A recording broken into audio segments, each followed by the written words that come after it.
Grabe yung sikat ng araw. Ang sakit. Nakakasilaw.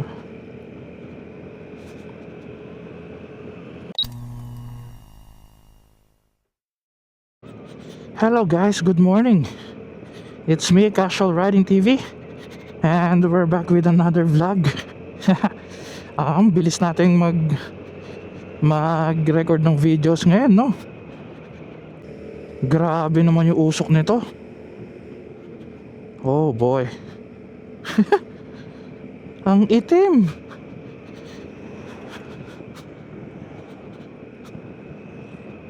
Kailangan natin malagpasan to. Maangamoy usok tayo dyan. Okay, so hindi ko siya malagpasan, kaya dumistansya na lang ako para hindi tayo mangamoy usok. Mabilis din kasi yung takbo niya, and ayoko din namang pilitin.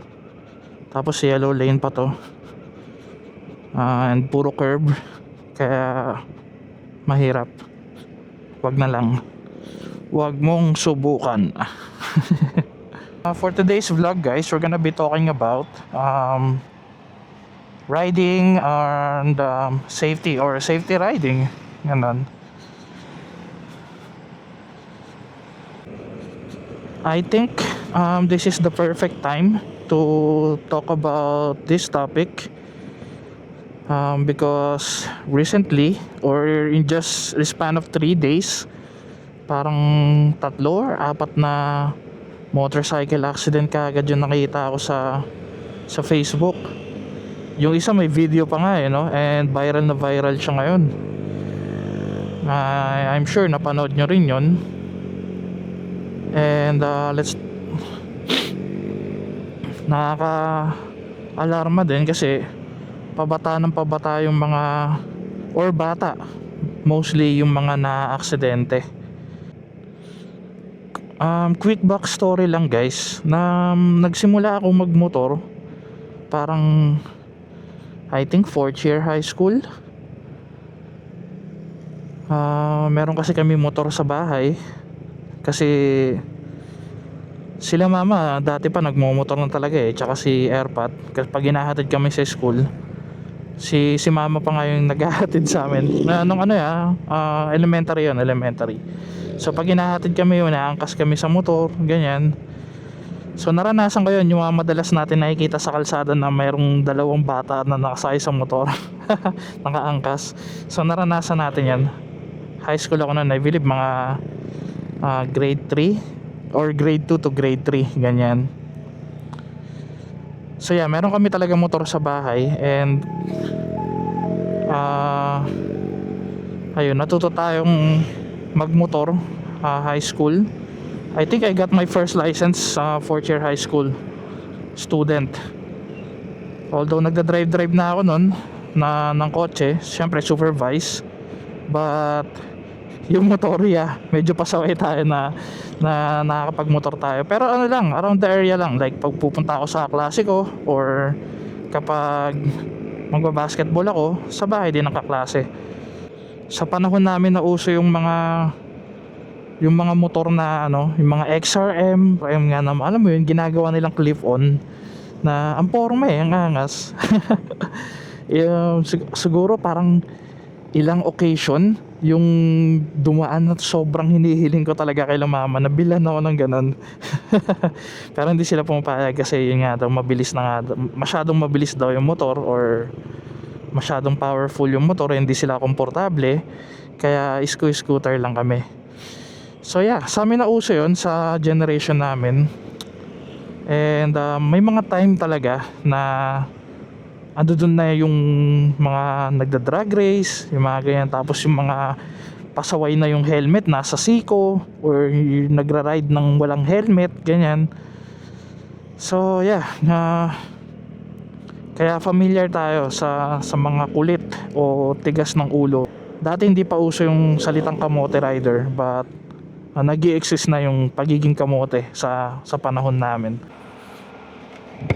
So yeah, going back to the topic, yung mga nagva-viral ngayon na mga motorcycle accidents. So yeah, I believe na panood nyo rin yun. um, yung tatlong students na sabi nag-cutting classes nga daw, and ayun, nagmotor sila. Tapos ang sabi, nawalan daw ng preno yung motor, kaya nag-overshoot sila and then pumasok sila sa bahay. So may video pa talaga nung angle, no, na nasa loob ng bahay, tas nakita yung pagsalpok nila dun sa kanto ng pinto. Grabe guys, grabe yun. Sobrang lala. And yung mga kumakalat na video and pictures are very graphic, no. So yeah, kung iisipin mo, parang magtataka ka talaga kung bakit ganun kalakas yung impact nila para sa iba, no. But obviously, matulin talaga yung takbo nila. So yeah, it's hard not to victim blame sa mga pangyayaring ganito. Bakit ganun kayo kabilis nung mga moment na yun, at bakit tatlo kayo na nasa motor, di ba? And bakit wala kayong mga helmet?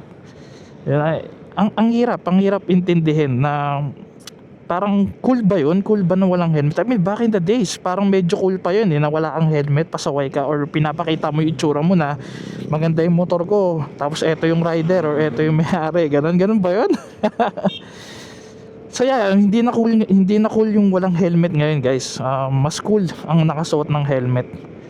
Kasi kapag wala kang helmet, kamote ka, di ba? And nakakahiya yun. Tapos uso na yung mga pumipitik-pitik sa gilid, mapipitikan ka walang helmet, di ba? Mukhang tanga.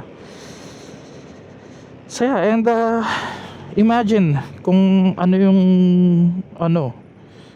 magiging scenario, o ano yung possible na nangyari sana kung meron silang suot na helmet, di ba? I mean, if it's their time, I guess. But you know, kung may suot kang helmet nun, I think it would have lessened the impact, or you know, it would have a different outcome, di ba? So yeah, hindi mo maiiwasang hindi isipin, no. Tapos another accident na nakita ko sa Facebook is yung parang may mga paramedics, no. Nasa gilid sila ng kalsada. May ambulance, tapos naka-on naman yung siren or yung blinker, yung lights nila, indicating na meron yung emergency, and meron silang binibigyan ng first aid sa gilid. But then moments or just a few seconds later, makikita mo tong rumaragas ang motorsiklo na sinagasaan sila. So yeah, parang what the fuck are you doing? What the fuck were you thinking, di ba? Hindi mo ba nakita na may aksidente sa gilid, o hindi mo nakita yung ambulansya sa gilid? Di ba? Parang ay nako. And this morning lang, may napanood na naman tayo, or may nakita na naman tayo. And this time, motorsiklo naman, and then tricycle. Ay, tapos pictures lang naman, so we don't know, or we can't assume kung anong nangyari, pero mukhang I don't know, judging by the picture, kasi parang pasalubong yung tricycle. So I don't know kung nawalan siya ng control and kinain niya yung linya ng papunta, or yung motor ang may kasalanan. But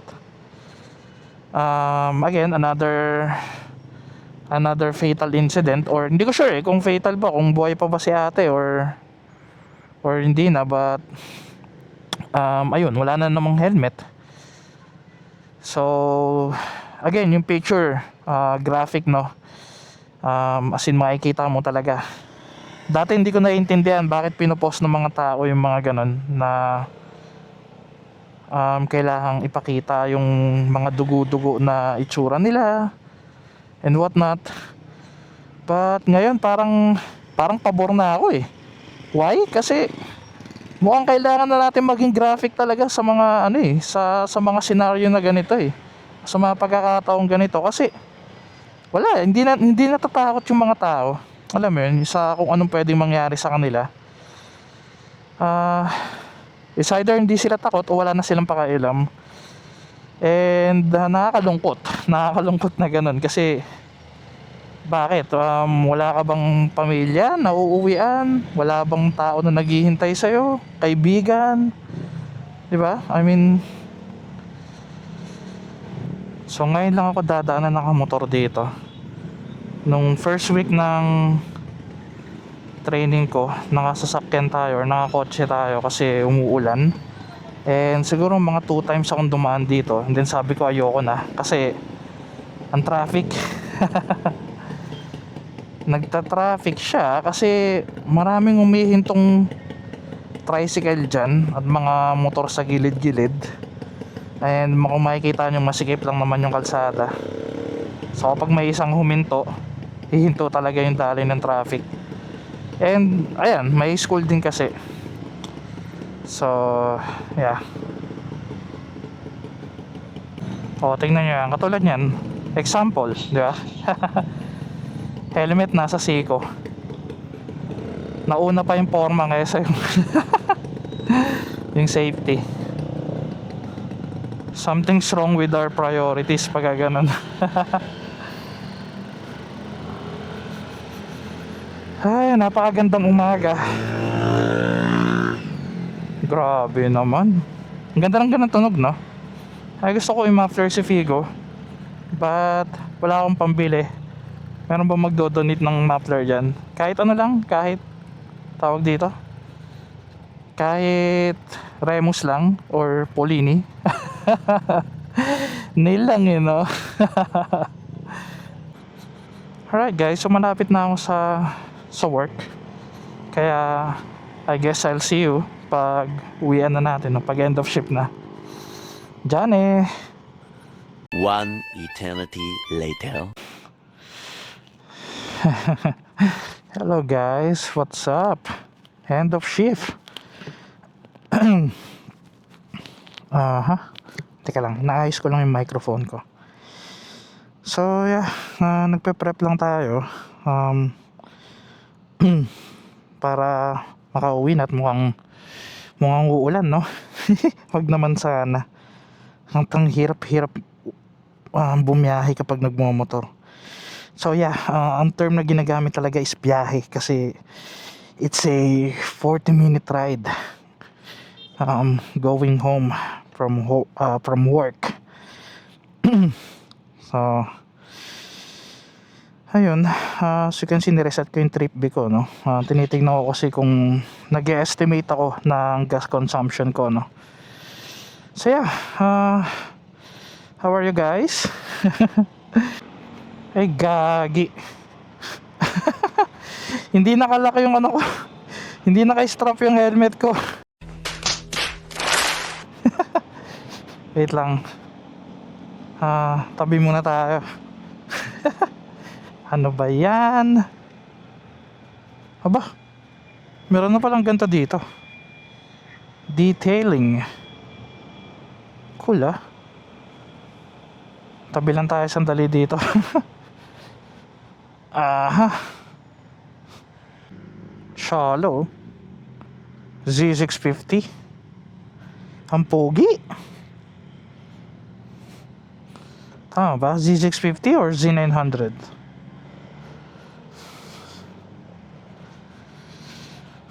Okay, so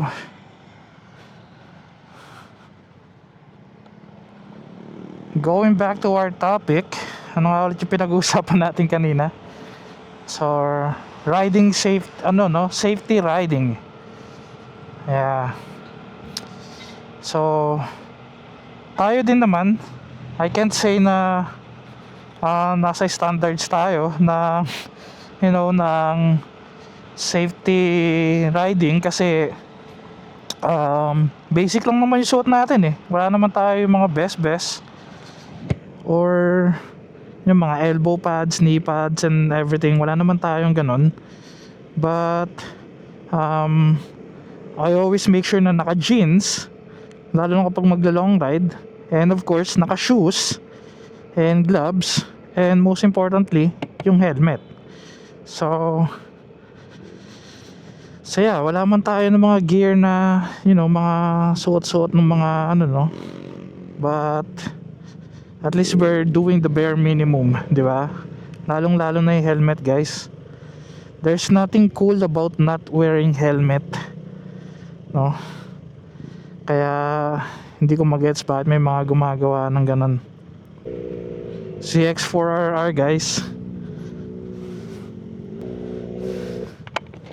Nice bike, bro. Oh, CX4RR, right? Yeah. Are you from around here? I live here now, but originally from London. From London. Oh, is this a new bike? Huh? I think I'm seeing you before on a like Scrambler or something, no? Maybe. Or a Ninja 400. Do you used to have a Ninja? No. Oh, okay. Well, I've done a few rides. You know Buzz Bomber? Nah. In the Longapo. Ah, no. Damn that sound.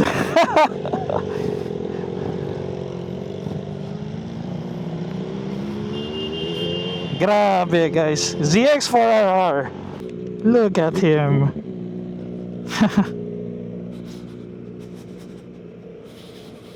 Yo, boy. Natin ng classic, like yung mga Scrambler, yung mga ganong style. Sa Kawasaki gusto ko yung Z650 RS, but pag nakakakita ako ng sports bike, oh shit. Tulad nung kanina, yung ZX4RR.